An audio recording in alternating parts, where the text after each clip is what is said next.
Simple ಆಗಿ ಏನು ಕೆಲವರು ಹೇಳ್ಕೊಳ್ತಾ ಇದ್ರು ನಾನು ಸಿಂಪಲ್ ಆಗಿ ಅಂತ. ಒಂದು ಉದಾಹರಣೆ ಹೇಳ್ಬೇಕಾದ್ರೆ ನಮ್ಮ ಸುಧಾಕರ್ ಫಸ್ಟ್ MLA ಆದಾಗ ಯಾರನ್ನ ಮುಟ್ಟಿದ್ರೆ ಸೋಪ್ ಹಾಕೊಂಡು ತೊಳ್ಕೊಂಡು ಆಮೇಲೆ ಬೇರೆಯವ್ರು ಮುಟ್ತಾ ಇದ್ರು ಅಂತ ನಮ್ಮ ರಾಜಕಾಂತ್ ಅವರು ಟೀಕೆ ಮಾಡಿ ಈ ರೀತಿ ಒಂದು ವ್ಯವಸ್ಥೆ ಇತ್ತು. ಆ ವ್ಯವಸ್ಥೆನ ಹಿಂಗೆಲ್ಲ MLA ಆದವರು ಈ ರೀತಿ ಇರಬೇಕು ಅನ್ನೋದು ಅವ್ರು ತೋರಿಸ್ಕೊಡ್ತಾ ಇದ್ದಾರೆ.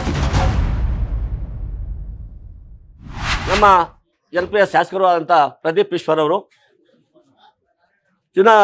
MLA ಆಗಿ 2 ವರ್ಷ ಆಗ್ತಾ ಬಂತು. ಸರ್ಕಾರ ರಚನೆ ಆಗಿ ಕೂಡ 2 ವರ್ಷ ಆಗ್ತಾ ಬಂತು ನೆನ್ನೆಗೆ. ಈ ಒಂದು ಕಾಲಘಟ್ಟದಲ್ಲಿ ನಮ್ಮ ಶಾಸಕರು ಒಂದು 2 ವರ್ಷ ಒಂದು ಏನು ಆಡಳಿತ ಇದೆ, ಆಡಳಿತದಲ್ಲಿ ಗ್ರಾಮೀಣ ಮಟ್ಟಕ್ಕೆ ಪ್ರತಿಯೊಂದು ಗ್ರಾಮಕ್ಕೂ ಕೂಡ ಹೋಗಿ ಸಿಂಪಲ್ ಆಗಿ ಏನು ಕೆಲವರು ಹೇಳ್ಕೊಳ್ತಾ ಇದ್ರು ನಾನು ಸಿಂಪಲ್ ಆಗಿ ಅಂತ. ಒಂದು ಉದಾಹರಣೆ ಹೇಳ್ಬೇಕಾದ್ರೆ ನಮ್ಮ ಸುಧಾಕರ್ ಫಸ್ಟ್ MLA ಆದಾಗ ನಮ್ಮ ರಾಜಕಾಂತ್ ಅವರು ಕೂಡ ಟೀಕೆ ಮಾಡಿದ್ದಾರೆ.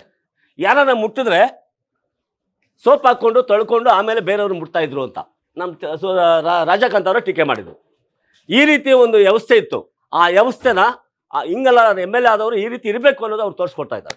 ಪ್ರತಿಯೊಂದು ಗ್ರಾಮಕ್ಕೂ ಬಂದು ಮಾಡ್ತಾ ಇದ್ದಾರೆ. ಜೊತೆಗೆ ಅವರು MLA ಆಗೋಕ್ಕಿಂತ ಮುಂಚೆ ಏನು ರಂಗೋಲಿ ಸ್ಪರ್ಧೆ ಇನ್ನೊಂದು ಬಸ್ ಪಾಸ್ಗಳೆಲ್ಲ ಮಾಡಿದ್ರು. ಆಮೇಲೆ ಎಲೆಕ್ಷನ್ ಟೈಮಲ್ಲಿ ಕೂಡ ಶಾಂತ ಕ್ಲಿನಿಕ್ ಅಂತ ಮಾಡಿದ್ರು. ಎಲೆಕ್ಷನ್ ಆದ್ಕೊಳ್ಳಿ ಎಲ್ಲಿ ಬಚ್ಚಿಕೊಂಡ್ರೋ ಗೊತ್ತಿಲ್ಲ. ಆದರೆ ಇವರು ಅದು ಮಾಡಿಲ್ಲ. ಶಾಶ್ವತವಾಗಿ ಇನ್ನೂ ಕೆಲವರು ಹೇಳೋದಾದರೆ ಒಂದು ಆಂಬ್ಯುಲೆನ್ಸ್ ಕೊಟ್ಟರೆ ಬರೀ ಹಾಸ್ಪಿಟ್ಲ್ ಕೊಟ್ಬಿಟ್ಟು ಸುಮ್ಮನೆ ಆಗಿಬಿಡ್ತಾ ಇದ್ರು. ಮತ್ತೆ ಅದು ರಿಪೇರಿ ಆಗೋಕ್ಕಿಲ್ಲ, ಅದು ಮೂಲ ಗುಂಪಾಗ್ತಿತ್ತು. ಆದರೆ ಹಂಗಲ್ಲ, 10 ಆಂಬ್ಯುಲೆನ್ಸು ಮತ್ತು ಮೊನ್ನೆ 5 ಆಂಬ್ಯುಲೆನ್ಸು ಕೊಟ್ಟು 15 ಆಂಬ್ಯುಲೆನ್ಸ್ ಸ್ವಂತ ಖರ್ಚಿಂದ ಅವರೇ ಮೇಂಟೈನ್ ಮಾಡ್ತಾ ಇದ್ದಾರೆ. ಈ ರೀತಿ ಯಾವ ಶಾಸಕರು ಕೂಡ ಮಾಡಿಲ್ಲ. ಏನಾಗ್ತಾ ಇದ್ರೆ ಪ್ರತಿಯೊಂದು ಬಡವರಿಗೂ ಉಪಯೋಗ ಆಗ್ತಾ ಇದೆ. ಒಂದು ಪ್ರಾಣಕ್ಕೆ ತೊಂದರೆ ಆದಾಗ ಆಂಬ್ಯುಲೆನ್ಸ್ಗೆ ನಾವೇ ಎಷ್ಟೋ ಜನ ಹಾಸ್ಪಿಟ್ಲ್ ಹತ್ರ ಹೋದಾಗ ಎಷ್ಟೋ ಜನ ಆಂಬ್ಯುಲೆನ್ಸ್ ಇಲ್ಲ ಅಂತೇಳಿ ಹೇಳ್ತಿರ್ಬೇಕಾದ್ರೆ ಅವತ್ತು ನಾವು ಇದು ಉಪಯೋಗ ಆಗ್ತಾ ಇದೆ. ಅವತ್ತು ತೊಂದರೆ ಆಗ್ತಿತ್ತು, ಇವತ್ತು ಹೇಳಿದ ಕೂಡಲೇ ಇಮಿಡಿಯೇಟ್ಲಿ ಆಗುತ್ತೆ. ನಮ್ಮ ಸ್ವಾಮಿಗೆ ಫೋನ್ ಮಾಡಿದೆ ಮೊನ್ನೆ, ಇಮಿಡಿಯೇಟ್ಲಿ 5 ನಿಮಿಷದಲ್ಲಿ ಕಳಿಸು. ಯಾವುದೋ ಒಂದು ಕೇತನಹಳ್ಳಿದ ಒಂದು ಗಲಾಟೆ ಆಗಿತ್ತು, ಅದಕ್ಕೋಸ್ಕರವಾಗಿ ಈ ರೀತಿ ಮಾಡ್ತಾ ಇದ್ದಾರೆ. ಜೊತೆಗೆ ಇನ್ನೊಂದು ಹೇಳ್ಬೇಕಾದ್ರೆ ನಮ್ಮ ಏನು ಟೋಬನ್ ಅಂತೇಳಿ ನಮ್ಮ ಶ್ರೀರಾಮ್ ರೆಡ್ಡಿ ಅವ್ರು ಹೇಳ್ರಲ್ಲ, ಅವರು ಕಾಂಗ್ರೆಸ್ಸಲ್ಲಿ ಇದ್ದಾಗ, ನಾನು BJPಯಲ್ಲಿ ಇದ್ದಾಗ ನಾನು ಹೋಗಿಲ್ಲ, ಕಾಂಗ್ರೆಸ್ಸಲ್ಲಿ ಇದ್ದಾಗ ಅವ್ರ ಜೊತೆಯಲ್ಲಿ ನಾನು ಇದ್ದು ಕೆಲಸ ಮಾಡಿದ್ದೀನಿ. ಅವ್ರು ಏನೇನು ಮಾಡಿದ್ದಾರೆ ಅನ್ನೋದು ಕೂಡ ನನಗೆ ಚೆನ್ನಾಗಿ ಗೊತ್ತು. ಜೊತೆಗೆ ಇನ್ನು ಸಿಂಪಲ್ ಆಗಿ ಹೇಳ್ಬೇಕಾದ್ರೆ ಅವರು ಕಾಂಟ್ರಾಕ್ಟ್ ಕೊಡಬೇಕಾದ್ರೆ 5 ಕೋಟಿ 10 ಕೋಟಿ ಯಾರಿಗೋ ಒಬ್ಬರು ಕೊಟ್ಬಿಟ್ಟು ಆಂಧ್ರದವ್ರು ಕೊಟ್ಬಿಟ್ಟು ಜಯಕುಮಾರ್ ಅವರಿಗೆ ಅವರ ಪರ್ಸೆಂಟೇಜ್ ತಗೊಂಡು ಹಾಕ್ಸ್ತಾ ಇದ್ರು. ಈಗ ಆ ರೀತಿ ಆಗ್ತಾ ಇಲ್ಲ. ಒಂದು ಎರಡನೇದು ಅಭಿವೃದ್ಧಿ ಅಧಿಕಾರ ಅದು ಇದು ಅಂತ ಹೇಳ್ತಾರಲ್ಲ, ಅಣಕನೂರು ಕೆರೆ ಹತ್ರ ಲಾಲ್ಬಾಗ್ ಮಾಡಿದ್ದಾರೆ. 6 ಕೋಟಿ ನೀರಲ್ಲಿದೆ ಸ್ವಾಮಿ. ನಾನು ಇದ್ರ ಬಗ್ಗೆ ಎಷ್ಟೋ ಸಾರಿ ಟೀಕೆ ಮಾಡಿದ್ದೀನಿ. ಜೊತೆಗೆ ಅಪ್ಪೈಕುಂಟೆಯಲ್ಲಿ ಒಂದು ಪಾರ್ಕ್ 5 ಕೋಟಿ ಏನಾಗಿದೆ ಸ್ವಾಮಿ, ಇದುವರೆಗೂ ಇಲ್ಲ.